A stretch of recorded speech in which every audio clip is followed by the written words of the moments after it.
in creating the nice guy is the parent tends to yell and scream conflict, get mad, and then abandon.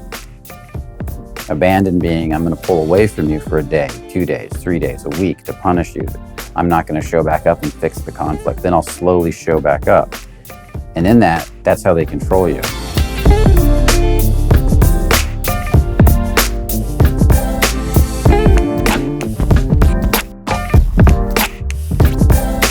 Another thing the nice guy is famous for doing is avoiding. So they love to avoid.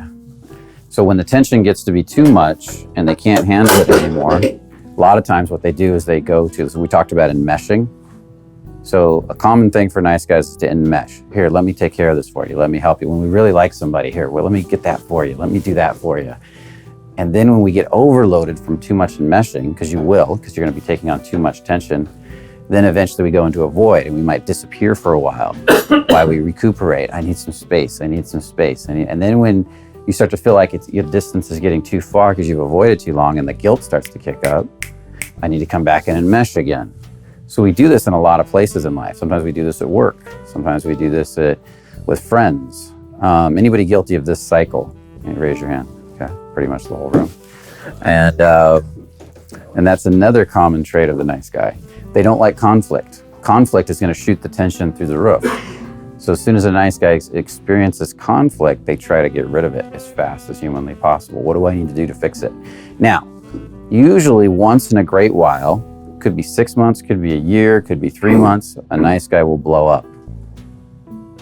He'll let the tension build up inside of him so much that he can't handle it anymore. And like a volcano, he loses it.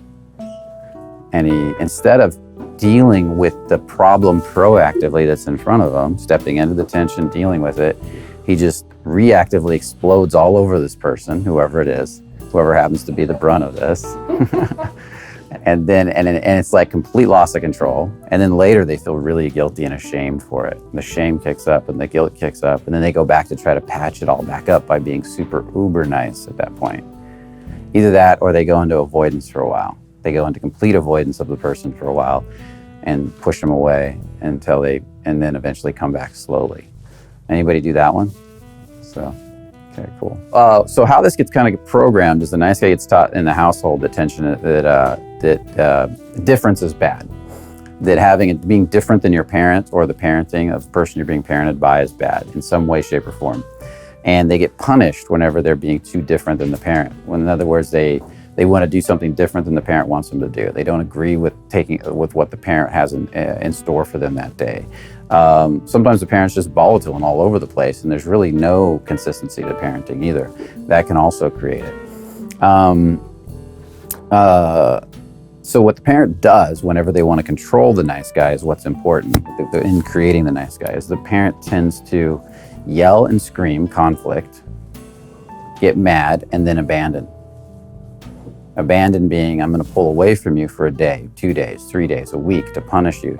I'm not going to show back up and fix the conflict. Then I'll slowly show back up. And in that's how they control you. So there's no conflict resolution. In healthy parenting, there's always conflict because that's the nature of being human. We're always going to have conflict with people. That's the way it works. Tension builds up. We have conflict. But then in healthy parenting, there's conflict resolution, and in that there's healing, and we grow closer together.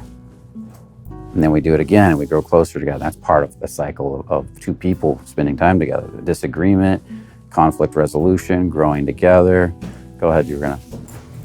As odd as this may sound, growing up in the former kind of household where it's just rupture, never any repair.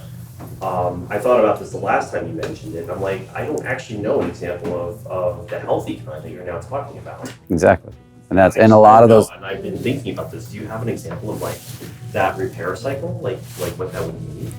Well, the rupture probably, what they consider rupture probably isn't going to be as big of a rupture. Let's say mom doesn't want the son to play football, and the son really wants to play football, and then they have a disagreement or an argument about it. And then they sit down and talk about it later, and they come to an agreement. Mom says, okay, we need to talk about this. And she doesn't abandon him. They just have a disagreement, and then they discuss it, and then they go into resolution. What do we need to do? I don't want you to play football. I'm really concerned about you, but this is something you really want to do. And she doesn't take her love away. as a way of getting him not to play football or abandoning him. Does that make sense? Yeah, it does. So it's as simple as that. It's sitting down to have a real, just like we do in Fearless. I mean, think about your brothers. How many times have you had rupture, like in your 6th month? Yeah. And then, but we hold that container till you come back together and work it out. And then you guys all bond, and then you bond tighter because of it, right? Yeah, that makes a lot of sense in that context. Okay, good, sure. And so that's normal. That's actually normal, healthy human beings. That's normal parenting. So is this hitting some people kind of hard? So raise your hand if this is having a little bit of an impact or something. Okay, because I can feel the emotion in the room. So then what happens is we take that model of what we learned, and we take it into the world, and we start doing it with the world.